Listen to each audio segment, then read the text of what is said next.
So thank you very much for the invitation. Although my Arabic is too poor to give a lecture in Arabic, and for your patience to listen to an English lecture. I want to start with the story how I came to do a project together with Abdi, because we are writing a book together, and around pictures that we chose from his work, and we don't analyze it too much scientifically. We tell the stories around the pictures, how it come that they came to life, and which people were involved to arouse feelings that led to the pictures, and how this chronologically went through the so interesting and interesting life of Abdi as an artist and as a human being, of course.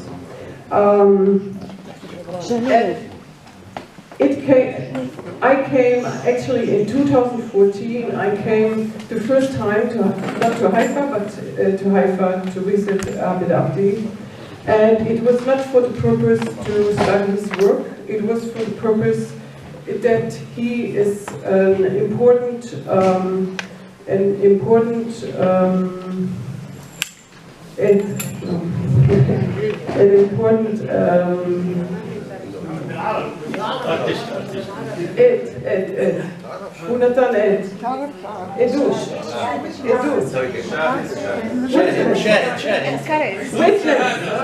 witness. He's an important witness for something totally else, which you don't imagine that he is connected to it. So because I came to him because I started to do research about his teacher and professor in Dresden. And this teacher, academic and artist teacher, Leopold, is part of a very interesting group of German Jewish left-wing Jews who came to Palestine in the 30s and in the 40s. And didn't stay as the other German Jews here as Zionists, but they went back to found a new state, East Germany, the German Democratic Republic. So I started the research about this group, and that's how I came to Abdi. And actually, in the course of time, the project with Abid got more important than the other project. And so that was the start.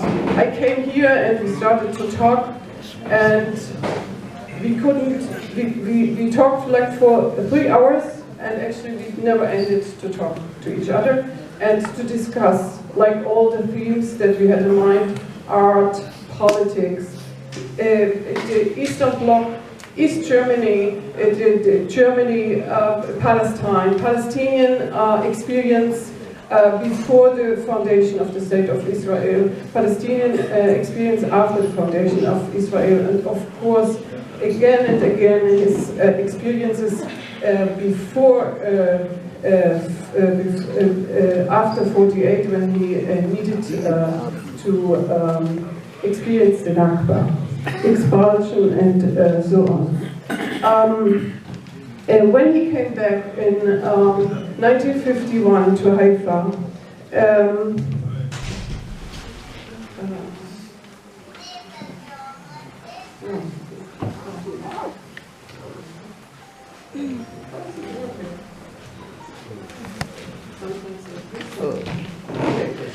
when he came back, it took some years, and he entered the communist youth in Haifa, and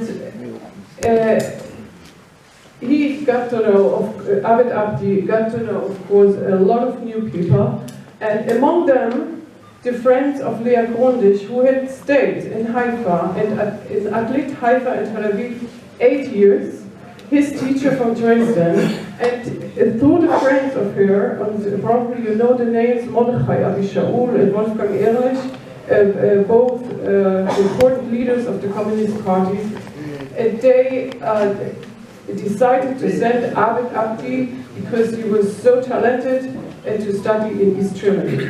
And that was exactly at the time when there was the new exchange student program was implemented, and they were watching out actually for students who could fit into the program as Palestinian and Israeli left-wing students who could be sent to the Eastern Bloc to study there. And Abdi was among the first to come to East Germany, and until '89, I think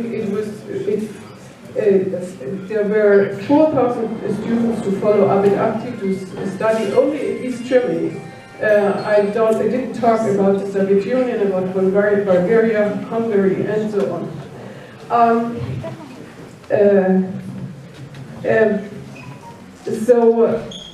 Actually, these are two pictures of Lea Grundisch's teacher. I hope this is not the right direction. Yeah. The first thing when Abdi came in 1964 to Dresden was to learn that Lea Grundisch is not Käthe Kollwitz, because he thought that he would come to Dresden to study with Käthe Kollwitz. That was the German artist he knew from books, bookstores in Haifa. He had discovered when, in a window, and couldn't buy, of course, because they were too expensive for him. The same story, by the way, told me Gershom Knispel, that he got to know Käthe Kollwitz through a bookstore window in Haifa. And Abdi mixed up the both with the women, and but was not so disappointed, because he got to know Lea Grundisch afterwards, and Lea Grundisch was very much influenced by the work of Käthe Kollwitz, and so actually Abdi studied with Käthe Kollwitz through Lea Grundisch, and that's a very interesting story. So I don't know how this works. No. And here I put two works of the both women artists, exceptional women artists actually, and one I have chosen because you can see after some similarities. Käthe Kollwitz depicts here the march of workers, actually weavers, that took part in the weavers' riots in the 19th century in Germany. And this is a picture we just found when reorganizing his archives, and we found this very interesting and beautiful graphic of Lea Grundisch, where he depicts the Bundesrepublik Deutschland, the western part of Germany. So from the eastern perspective. So very interesting, just to give two samples. No.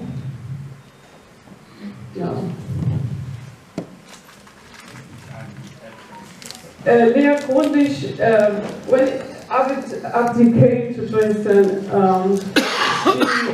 she did a portrait of him, and you can see how young Abdi was when he came to Dresden. Really a boy. And this is I love this portrait very, very much.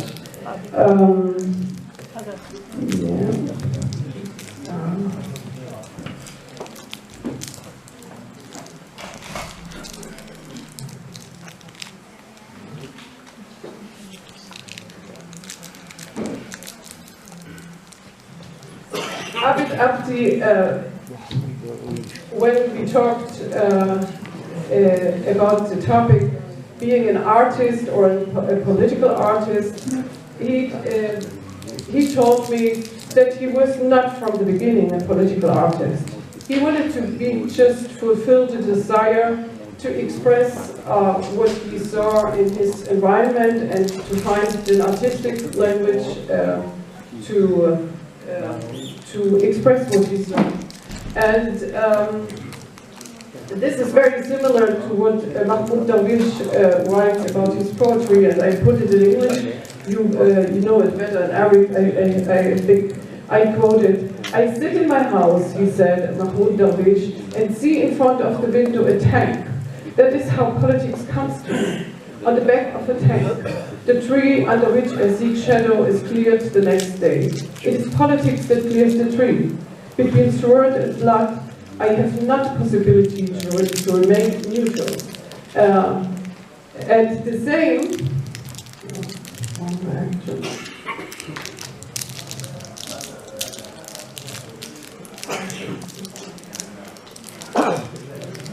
So.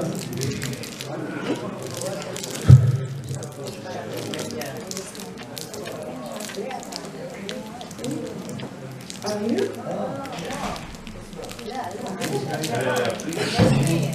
Okay.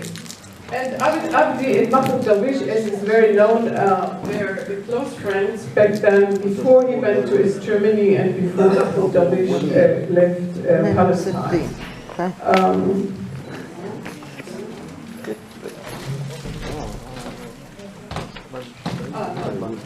And when I asked Abdi, he taught actually the same thing, not in Mahmoud Darwish's words, but also very nicely expressed. I would have described myself as a young artist, but not as a political artist. It was there, sure, it was in the expression, but it was not my goal to be a political artist. My drawings are a city diary. The milieu is in the sketches, and I can tell you we are now catalogizing his work, which was on the attic, and it's true. You find every topic from Haifa you can find in the sketches. Was I inspired by a beautiful girl? Well, was I romantically inspired? Did I go with my easel and paint the Carmel or the girls? The milieu that I draw has naturally induced in me these questions. Why are we a minority? Why were we refugees? And why do we need a permission to go to al-Faham? End of quote. Oh no, here it's rocking. And when Abdi arrived in Germany, he studied in first year the German language at the Herder Institute in Leipzig. And this opened up a whole new world for him of literature and art, of intellectual life, of journalists, and it opened up his view from an East German perspective to the European cultural intellectual life. And sorry.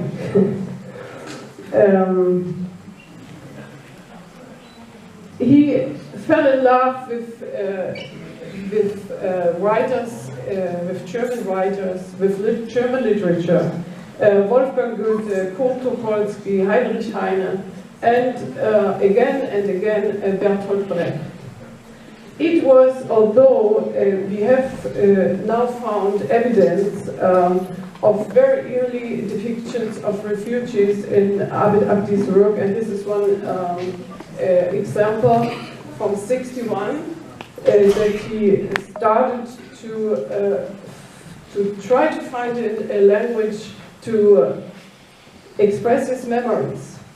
One can say that only in his East German times of studying art in Dresden at the Academy of Arts, he started systematically to give pictures to the refugee experience and to the political crisis of Palestine and the political experiences of Palestine. He taught me, and I found it very interesting, that actually it was not the news.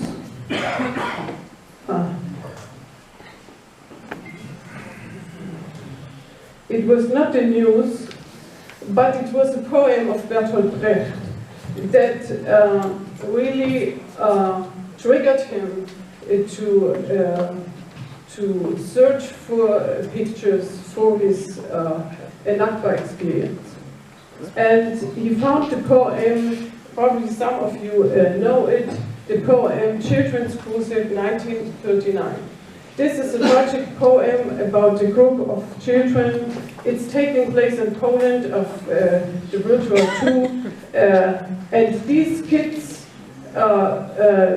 group together and leave the scene of ashes and going out to watch for a country, for a utopian country which is beyond the war and which is a peaceful land. They all die in the poem, and عابدي, you see the group of refugees, you know from his later works, for the first time these faceless figures within, not the scenes of Poland, within the scenes of Dresden.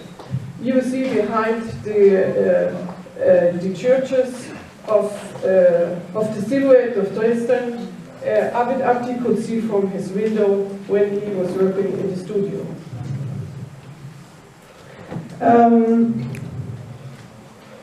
Yeah.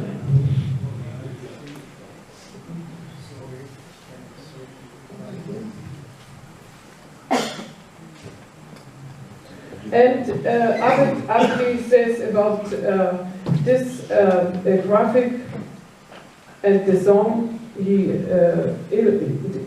illustrates with the graphic. This song talks about children who wander homeless, and I, as somebody who had spent his childhood in shelter in foreign countries, I felt myself particularly addressed.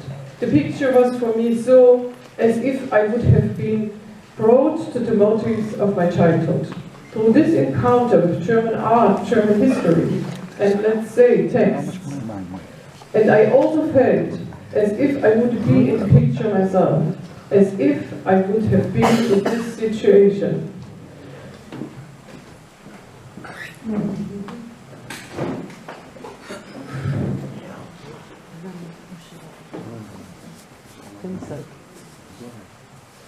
And then you have, in the time, this graphic was shortly made before 1967, when the Nakba broke out, and Abdi did his first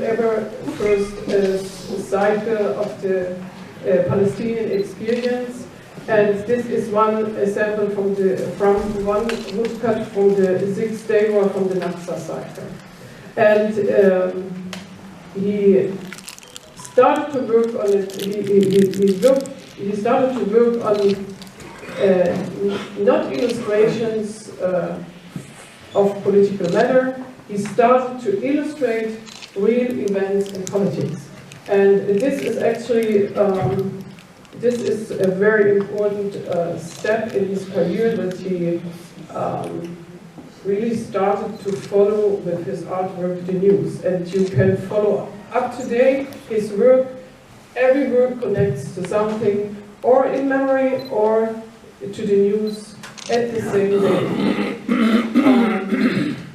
And here you can see this is actually a scene of refugees at the Alnwick Bridge. And you see in the back a bridge, which should be the Alnwick Bridge. Abdi had never seen the Alnwick Bridge until 1967. We saw it the first time, I don't know, in the 70s. Yeah, I finished. And this bridge is a Dresden bridge. It's much bigger than the Alnwick Bridge. he got shocked when he saw for the first time the omnibus, and it was so tiny. So I think I come to the end.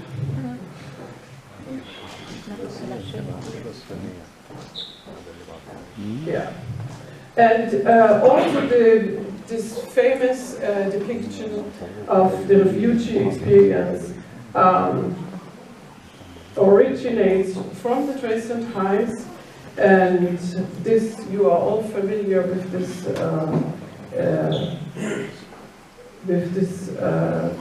graphic, which influenced so much the depiction of Nakba representation, actually. And yeah, and here I gave only one sample of the thousands of samples where this depiction was repeated, and I now come to the end because I'm over my time.